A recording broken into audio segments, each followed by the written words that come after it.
Hello and welcome to another Atypical Philosopher video with myself, Jonathan MS Pierce. This is a Ukraine War Update extra video, giving you the extra tidbits and nuggets to get your teeth into to give you a greater understanding of this conflict. Where should we start? Well, let me go to Kherson, which is this area down here that was recently liberated from the occupation of the Russians. Now, occupiers, so the Russians, withdraw part of the troops from Kakhovka and Novokakhovka and call on collaborators to evacuate. This is from the Ukrainian General Staff.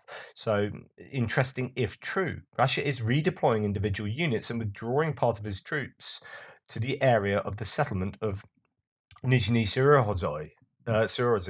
So that is to say, they are putting troops from Kakhovka and Novokakhovka and moving them out to a place to the sort of north east here, or east northeast. That is quite interesting. So why they're doing that, I don't know. Why they want to be pulling collaboration officials and an administration and troops away from these two fairly important places, particularly Novokakhovka, because it is the site of the dam and access across the river. So I don't know. Interesting news if it's true. Of course, that's come from the Ukrainian General Staff. It might not be true. Let's go to the summary of the daily live stream of Alexei Arestovych. So this was from a couple of days ago, just quite interesting. And Dmitry, War Translated, has often brings a summary to Twitter of what Arestovych says as a kind of spokesperson for Ukraine. So, in part of what he says, I'm not going to go through it all, but I'm just going to pick out a few bits. So, he talks about what General Zaluzhnyi, and we'll come to him in a second, commander of the Ukrainian armed forces, said in an interview with The Economist that Russia will attempt to use a mobilization to prepare a new attack on Kyiv and the north of Ukraine around February. This is what some people have been worrying about, the accumulation of forces and training of forces in Belarus and parts of Russia around here, in Gomel region and down. So, area. If the Russians attack, well, are they going to use those troops to attack from the north? Would it be a reasonable assumption to think they might go for Kiev, or is that just too much of a tough nut to crack? It's just they're biting off more than they can chew, even with 200,000 troops, or is it a case of somewhere else they're going to come down from the north? But anyway, this is what Zaluzhnyi has said in his interview with The Economist. Therefore, Ukraine needs to prepare for that and will require more troops and heavy armored vehicles to defend and accelerate effective counter-offensive operations and liberate its territories. Indeed, and this is what Zaluzhnyi, I think, said in The Economist, which is asking for a shed load more vehicles and equipment. Indeed, while Russia has failed in all of its initial objectives, Russian regime still attempts to use the mobilization and Iranian drones to try to sell to the Russian populace some semblance of accomplishments. In particular, the current key objectives to defend and keep occupied territories of Crimea, Donetsk, and Luhansk regions. The current Russian tactic is to throw Wagner mercenaries and prisoners as cannon fodder and, in the words of Russian military commanders, quote, to cleanse Russian prison and society. I find this a really interesting concept, whether actually this is something that they are genuinely thinking is beneficial to Russian society, which is clean out all the prisons, don't have to worry about the cost of keeping people in prison, worry about rehabilitation, worry about law and order, and these guys going back into society and then recommitting their crimes. Maybe the recidivism rates are high, which means the reoffense rates are high in Russia. Solve all that problem by using them as cannon fodder to attack Bakhmut and to act as human wave after human wave. And if we win some kind of Pyrrhic victory by piling these prisoners or former prisoners into the meat grinder, then so be it. Win-win. I think the Russians think there. Use of bodies to buy time for the accumulation of resources, production, purchasing Iranian weapons, repair of old equipment, and training of mobilized that would be used in the next round of invasion of Ukraine. Currently, these Russian reserves are about 200,000. The addition of this 200,000 reserve to the current 150 to 170,000 Russian troops already in Ukraine would create some problems. Nevertheless, the quality of training, combat preparedness, and equipment of these new reserve Russian forces is inferior to the initial invasion force. So that's really important. So because of, and this is something I keep talking about, because of the continual degradation of the equipment here, every month, every week, every day, the Russian equipment is degraded and is not replaced with better equipment. It is replaced with older equipment that they've had to get out of being mothballed and try and, buff them up and send into the front line. They are not building new equipment in sufficient quantities. They are not getting equipment of that kind of type, mechanized equipment from other countries. With the sanctions and the fact that they have very few friends. So what this means is they are consistently getting degraded. So when these 200,000 troops come in, and you think, wow, that's a pretty scary amount of people they're going to have at their disposal. They are still in the worst place they were at the beginning of the offensive when they had all of their kit. So that's an interesting consideration and important to make that a point. At the same time, Ukraine has about 1 million people, and the quality of training and weapons is steadily increasing since the 24th of February. So they are getting upgrades to their equipment all the time. So the interesting stuff here from Arestovych is also about what he reckons happen in the next 2 to 3 months. So Russia is hoping to repeat the Lysychansk Severodonetsk scenario in 2 to 3 months. However, the elite Russian troops of EDV in the Marines and mercenary companies with immense artillery firepower, while Ukraine didn't have any with substantial Western weapons, only managed to occupy 3 cities: Lysychansk, Severodonetsk, and Popasna. So now that they've been degraded, when they were at full capacity, or like at least much greater capacity, they were only just able to take Rubizhny, Severodonetsk, Lysychansk, this kind of area around here, and they and Popasna, and they only just managed that really. And now they're in a worse position. How will they be able to realize their new objectives? Russia will try to attack Kyiv again to stop Ukrainian resistance, which is an erroneous assumption from the start. And now the quality of the new invasion force composed of mobilized is under question. The main goal of the Kremlin will still be to occupy the whole Donetsk and Luhansk region. Ukraine has its own plan. While the 200,000 of Russian reserve troops and the potential arrival of Iranian ballistic missiles could make the situation difficult for the Ukrainian army, the situation won't be as dangerous as the first months of the full-scale invasion. The Ukrainian General Staff is preparing the defense for the worst-case scenario and is actually planning to keep the initiative in the counteroffensive operations. In the same interview, Zaluzhnyi requested more weapons for Ukraine to speed up the counteroffensive and expand it. General Zaluzhnyi stated that more weapons are needed to conduct multiple counteroffensive operations. Currently, Ukraine has the resources for only one major counteroffensive, but it's ready. Ukraine will not wait for Russia to complete its plans. This is the key, which is to say, and you do wonder about telegraphing their intentions here to the world and to the Russians. They're saying, right, we are ready to do one counteroffensive at the moment. We need more stuff, more equipment to be able to do multiple counteroffensives, but one is ready. The Ukrainian army, government, and people have ruined the Russian regime's plans several times before, and they will keep doing it. So there you go. The question is, what is their counteroffensive plan?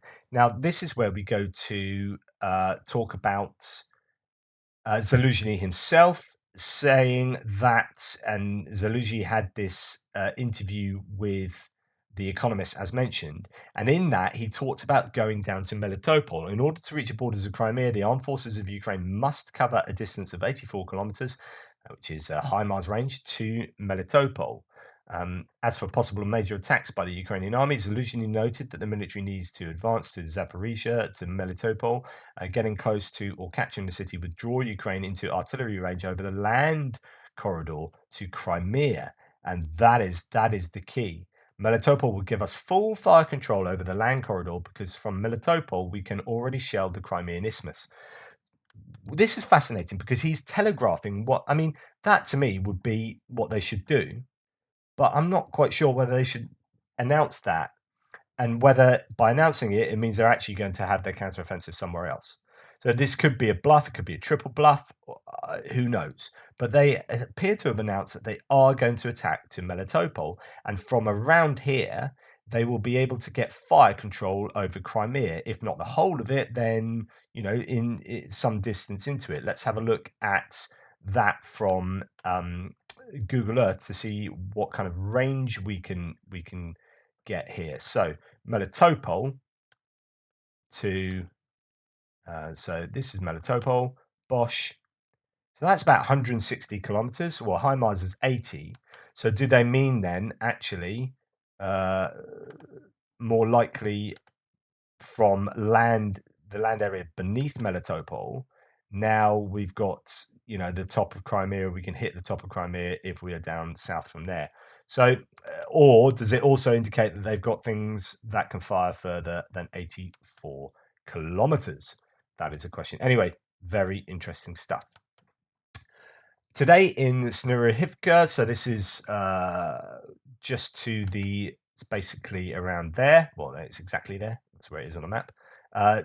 It was the northerly part, the central, the central part of this front, uh, where Ukraine had advanced, waiting for the full liberation of the Kherson region on the right bank of the Dnipro there, and someone found a backpack with a PMN2 mine in it, and it just goes to show how careful you've got to be. There you go. Oh, let's pick up this backpack, put it in the bin. Let's clear up our area, and they're booby trapped like stairwells into apartment blocks and all sorts. It's absolutely terrible. You'd have to be on edge for the next 6 months. Like everything I touch could still be mined, even if it's like 6 months later. It's something that hasn't been sort of approached or touched before.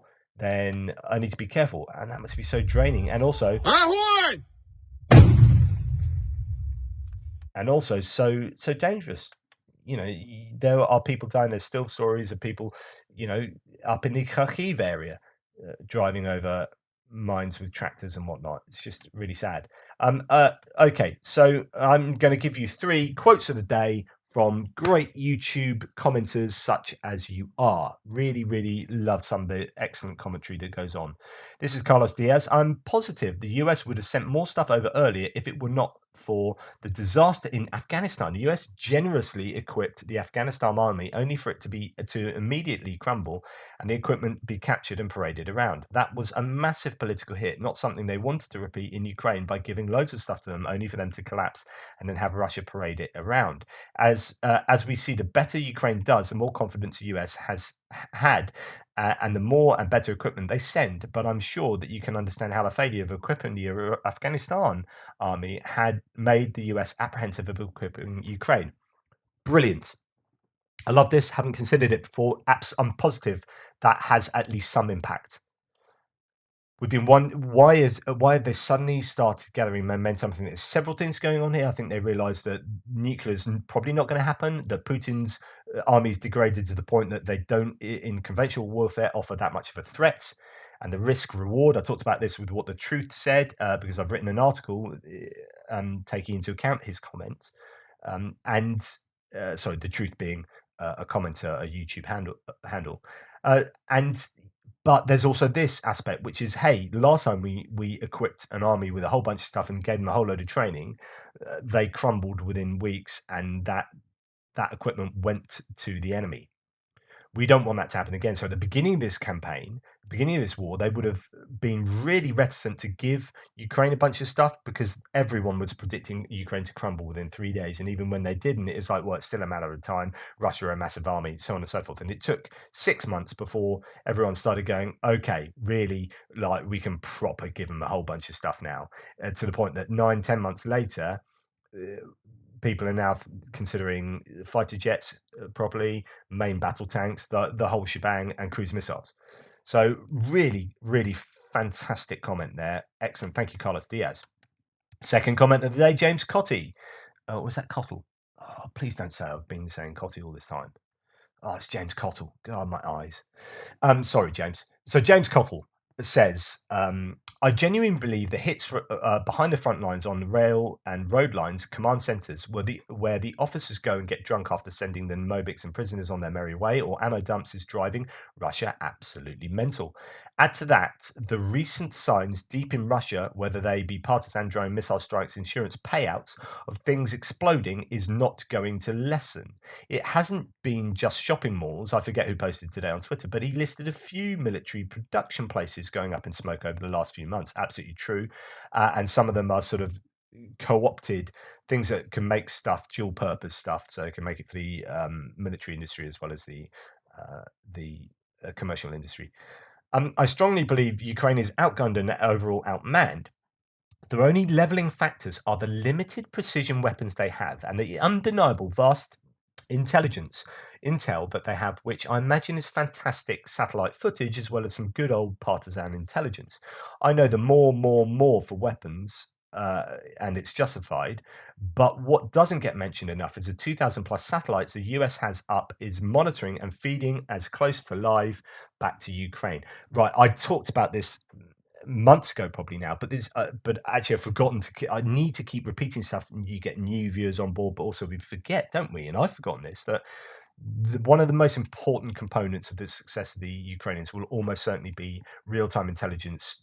And I gave you a whole thing about how poor the Russian satellites were, and most of them are, if not all of them, beyond their operable age range, if you like, and also the resolution on those satellites is very poor. So there's a massive competitive advantage that America and NATO and the West have, and thus Ukraine has in this war, is in intelligence. And that's what you want real time, which is you put that together with picking out targets for HIMARS, and you've got the destructive capability of HIMARS being realized, that potential being realized. If you don't, HIMARS are only as good as the intelligence you get. Right, they're only as good as knowing where something is. If you don't know where anything is, then there's no point in having HIMARS. You need the intelligence, and then you need the precision artillery and ordnance. Well, you've got both of those components. Brilliant. You can wreak havoc behind the lines of the Russians, and that's exactly what's happening. So Russia has about 150 satellites, can't see anything, and hitting infrastructure, and it doesn't have a clue where anything else is at any given time to strike with any accuracy. Absolutely 100% spot on. Third comment of the day from Andreas Pop, and thank you so much, James, by the way. Oh no, don't destroy the Champagne winery. This is talking about Bakhmut. That was good stuff from what I'm told. Anyhow, Jonathan, my non-expert impression is that these plus or minus 100 meters give and take fights by the Ukrainians and Russian forces all along the front line from Kupiansk down to Volodar are just a strategy to fix the Russians in place, keep them busy and destroy as much troops and supplies, ammos as possible. In the meantime, the Ukrainians are preparing a vast and wide offensive in a wedge funnel shape towards Tokmak, Melitopol. Any comments? Greetings and stay healthy, Andreas. Thank you, Andreas. And that feeds in perfectly to what Zaluzhnyi was saying, which is absolutely agree that it could be that, and I said this the other day, there are some people who are saying that the Ukrainians are only putting in just enough resources into places like Bakhmut to keep it viable at fixing the Russians, not necessarily to win and go on some bigger counteroffensive. They're just putting enough troops in there to hold the line. These troops, in a sense, are being sacrificed all up and down this line to fix in the Russian troops. They fix the Russian troops here, then they can consider what they do next. Do they do something near Kremina? Do they do something near Svatova? Or is Zaluzhnyi actually being honest and they are going to hit down to Tokmak and Melitopol? The Tokmak is going to be, as a huge logistical hub, going to be a number one objective if they do hit down south, and Melitopol as well.